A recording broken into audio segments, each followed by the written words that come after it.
అంబేద్కర్ కోనసీమ జిల్లా ముమ్మిడివరంలో దసరా శరన్నవరాత్రి ఉత్సవాలు అంబరాన్నంటాయి. ఉత్సవాల సందర్భంగా కందికుప్ప, పల్లంకూరు గ్రామాల ఆడపడుచులు అందరూ కలిసి కనకదుర్గ అమ్మవారికి ఘనంగా సారె సమర్పించారు. ప్రతి సంవత్సరం ఈ కార్యక్రమం ఒక ఉత్సవంలా నిర్వహిస్తున్నారు. ఈ ప్రాంత ఆడపడుచులు ఏ ఊరిలో ఎక్కడ నివసిస్తున్నా దసరా సమయానికి కందికుప్ప చేరుకుని అమ్మవారికి సారె సమర్పించడం ఆనవాయితీగా వస్తోంది. పల్లంకూరులో వెంకటేశ్వర స్వామి ఆలయం నుండి ఆడపడుచులందరూ ఊరేగింపుగా బయలుదేరి అన్ని దేవాలయాలను సందర్శిస్తూ గ్రామదేవత పల్లెమ్మ తల్లి ఆలయానికి చేరుకుంటారు. అనంతరం అక్కడి నుండి మేళ తాళాలతో బాజా భజంత్రీలతో ఊరేగింపుగా కనకదుర్గ అమ్మవారి ఆలయానికి చేరుకుని సారె సమర్పించి అమ్మవారికి సారె సమర్పించడం వల్ల తమ సౌభాగ్యాన్ని కాపాడి అష్ట ఐశ్వర్యాలు ప్రసాదించి గ్రామాన్ని సుభిక్షంగా ఉంచుతోందని ఆడపడుచుల నమ్మకం. విజయదశమి సందర్భంగా మా ఇంటి వెలువెల్పైన కనకదుర్గమ్మ వారికి దేవి నవరాత్రుల సందర్భంగా ప్రతి సంవత్సరము సార్లు సమర్పించడం ఆనవాయితీగా వస్తుంది. ఈ కార్యక్రమానికి ఎక్కడ దూరం నుంచి కూడా ఆడపడుచులు, కోడళ్ళు అందరూ వచ్చి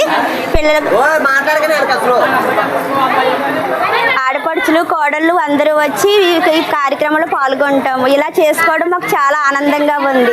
ప్రతి సంవత్సరం ఇలాగే చేసుకోవాలని, అమ్మవారి ఆశీస్సులు ప్రతి ఒక్కరిపైన ఇలాగే ఉండాలని మనస్ఫూర్తిగా కోరుకుంటున్నాము. అమ్మ అనుగ్రహంతో మేము ఎప్పటికీ పసుపు కుంకాలతో చల్లగా ఉండాలని అమ్మవారికి ప్రతి గ్రామ దేవతకి మేము సారెలు సమర్పిస్తాము. ఓం శ్రీమాతే నమః. నా పేరు మౌనిక. మేము ఉండేది కందికొప్ప గ్రామంలో ఉంటున్నాం. మాకు ఈ దసరా అంటే చాలా సంతోషంగా చేసుకుంటాం. మేము ఎక్కడ వైజాగ్ నుంచి వచ్చి కూడా ఈ కార్యక్రమం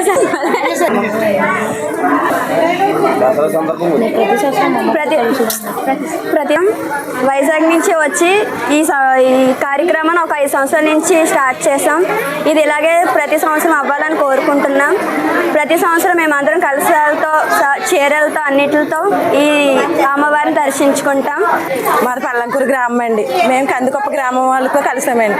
మా ఆడవాళ్ళందరూ పసుపు కుంకాలతోటి చల్లగా ఉండాలని అమ్మవారిని మేము వేడుకుంటున్నామండి. ప్రతి సంవత్సరం అమ్మవారికి చీరలతోటి మేమందరం కలకల్లాడుతూ ఉండాలని, పసుపు కుంకాలతో ఉండాలని అమ్మవారిని కోరుకుంటున్నాం. అలాగే పాడి పంట కూడా మాకు బాగుండాలని రంగారెడ్డి జిల్లా మహేశ్వరం మండల పరిధిలోని 10 గ్రామాల